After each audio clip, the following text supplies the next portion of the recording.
Hola a todos, hoy vamos a hablar acerca de la neurociencia, la historia y la evolución. Este trabajo está presentado por los estudiantes de la Facultad de Psicología, Anel Siwas, Dayana Vargas, Geraldine Romucho, Luis Pareja, Mariana Montes y Melanie Huarcaya.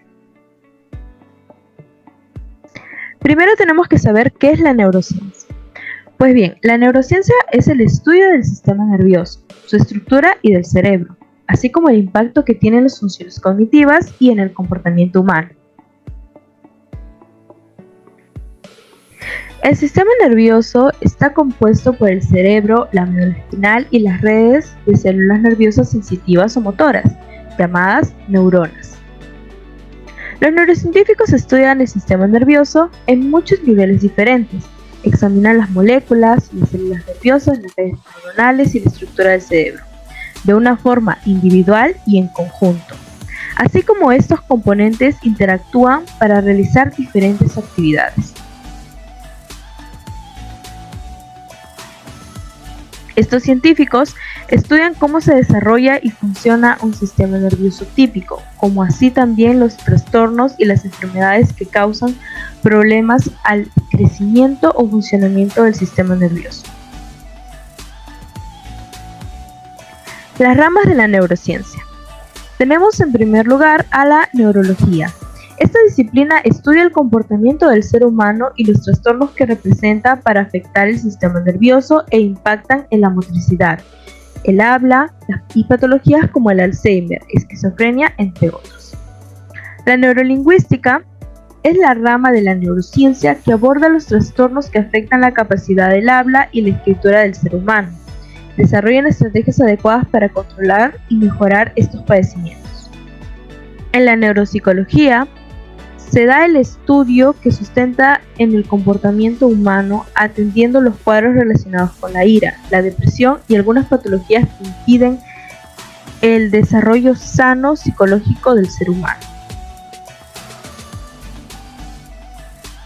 En la neurotecnología es una disciplina de la neurociencia donde convergen elementos que favorecen el aprendizaje mediante el uso de la tecnología y sus aportes científicos para el buen desenvolvimiento del ser humano en el ambiente social. Es considerada una de las disciplinas de la neurociencia más innovadora y vanguardista. La neurofisiología, los especialistas de esta rama se enfocan su atención en el estudio y desarrollo de comportamientos de las neuronas, su capacidad evolutiva y en el proceso de aprendizaje del ser humano. En la neurodidáctica se analiza el comportamiento del cerebro en el proceso de enseñanza-aprendizaje para valorar el alcance del conocimiento en el ser humano y su desempeño en los procesos educativos. Por último, tenemos a la neurociencia cognitiva, en donde esta área encontraremos el estudio del pensamiento del ser humano relacionado con la conducta humana.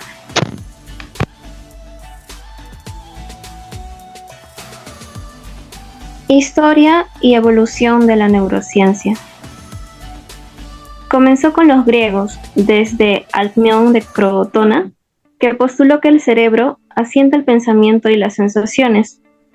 También esta cita de Hipócrates, el padre de la medicina, que nos dijo lo siguiente: los hombres deben saber que las alegrías, gozos, risas y diversiones, las penas, abatimientos, aflicciones y lamentaciones proceden del cerebro y de ningún otro sitio, y por el mismo órgano nos volvemos locos y delirantes, y miedos y terrores nos asaltan. Soy de la opinión que de estas maneras el cerebro ejerce el mayor poder sobre el hombre. También Aristóteles, que le da el protagonismo al corazón, que hasta hoy en algunos funciona, y proponiéndolo como el gestor del intelecto. Tiempo después, en Roma, viene Galeno, que diferenció la dureza del cerebelo y el cerebro, adjudicando a cada uno de estos sus dominios, los músculos al primero y la memoria y sensaciones al segundo. Luego, en la etapa medieval, la Iglesia se encargó de sumirnos en un profundo insomnio del pensamiento, salvo Vesalio, que aporta con sus estudios a la anatomía del cerebro. Tiempo después, tenemos a René Descartes, quien planteará que el cerebro rige nuestra conducta animal, abriendo con esto la problemática mente-cerebro.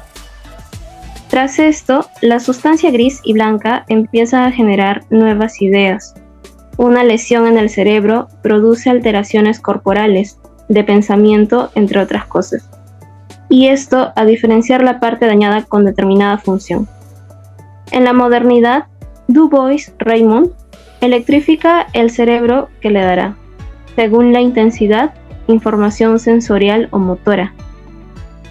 Mucho tiempo después será Luigi Galvani quien descubra que las células producen electricidad y de aquí, de paso, a la neurofisiología.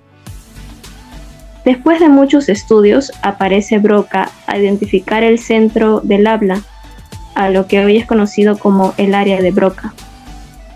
Luego aparece Santiago Ramón y Cajal en el avance de la neurociencia. Es lo que podríamos decir el creador de lo que mañana más tarde vendría a ser la palabra sinapsis, acuñada por Charles Scott, que es el contacto que debe tener las neuronas para comunicarse entre sí. Dentro del siglo XIX aparece Darwin, quien hablaba de la conducta heredada, y hoy con las diferentes escuelas o propuestas psicológicas vamos descubriendo que este estudio viene en un crecimiento que solo el siglo XXI puede ofrecerle. Ya en el siglo XX, dentro de los trastornos del aprendizaje, Carl Lashley realizó estudios sobre lesiones localizadas del cerebro y buscó relacionarlas con el aprendizaje, pero abre nuevas rutas que ya habían sido transitadas por Broca tiempo antes.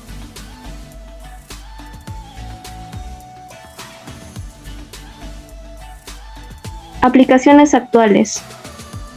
En las aplicaciones actuales tenemos la neuroestimulación y neuroimplantes. La neuroestimulación consiste en la estimulación del tejido neuronal. Puede ser no invasiva, como la estimulación magnética transcraneal repetitiva, que consiste en aplicar series repetidas de pulsos magnéticos sobre la superficie craneal, que alcanzan una estructura cerebral específica y dan lugar a cambios duraderos en su funcionamiento neuronal. La neuroestimulación también puede ser por neuroimplantes, mediante la implantación de dispositivos electrónicos sobre el tejido neuronal. Algunas aplicaciones de la neuroestimulación incluyen tratar la enfermedad del Parkinson, la rehabilitación de lesiones cerebrales, modular los circuitos neuronales desregulados implicados en trastornos neurológicos y psiquiátricos, reducir la percepción del dolor o también actuar como elementos de comunicación con un ordenador externo. También tenemos a la realidad virtual o terapia genética. La realidad virtual es el diseño por ordenador de escenarios virtuales. Entre sus aplicaciones se encuentra la rehabilitación de pacientes con enfermedades neurológicas, como la recuperación del habla en personas con afasia, de Broca crónica o el tratamiento psicológico de trastornos por estrés postraumático, ansiedad y fobias. La terapia genética también es una estrategia prometedora para tratar enfermedades neurodegenerativas. Durante las últimas décadas, se han llevado a cabo numerosos estudios preclínicos y clínicos sobre estas estrategias con terapia genética para prevenir y tratar un amplio abanico de enfermedades neurodegenerativas, como es el Alzheimer, el Parkinson o la enfermedad de Huntington. Aunque la mayoría de estas estrategias todavía no están aprobadas para uso clínico en trastornos neurodegenerativos, se espera también que aporten grandes mejoras al tratamiento de estas enfermedades. ¿Por qué las neurociencias son importantes? Pues bien, las neurociencias aportan mucho a nuestras vidas. Por ejemplo, en la educación Explora el cerebro, más específicamente en la forma en la que los niños y adolescentes reciben y procesan información. Ha sido un gran aporte para los nuevos modelos educativos. En el contacto con la naturaleza. La neurociencia reconoce la importancia del contacto con la naturaleza. Es por ello que construyen formas, colores, movimientos y profundidades que enriquecen la fantasía y la creatividad. En la motivación.